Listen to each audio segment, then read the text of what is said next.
तुम्हाला the Undertaker, John Cena, Brock Lesnar हे WWE मधील सुपरस्टार आठवत आहेत का? हे सगळे आपल्या लहानपणीचे सुपर हिरो आहेत. पण तुम्हाला माहिती आहे का, 2च दिवसांपूर्वी झालेल्या रेसलमेनिया 42 मध्ये द ब्रिस्ट ब्रॉक लेन्सनर WWE मधून कायमचा निवृत्त झालाय.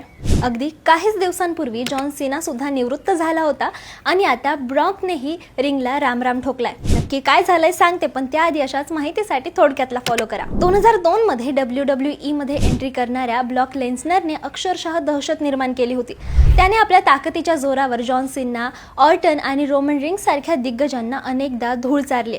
पण सर्वात मोठा धक्का त्याने तेव्हा दिला होता जेव्हा त्याने रेसलमेनियामध्ये द अंडरटेकरची न संपणारी स्ट्राईक मोडीत काढली होती.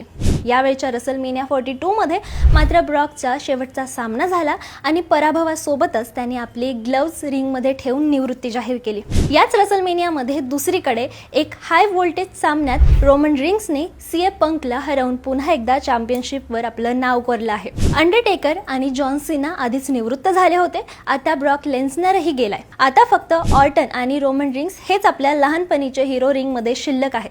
काळ किती वेगाने पुढे सरकलाय बघा. आपले हे लाडके सुपर हिरो आता म्हातारे झाले असून एकामागून एक निवृत्त होत आहेत. एका सुवर्णयुगाचा आता खऱ्या अर्थाने अंत झालाय.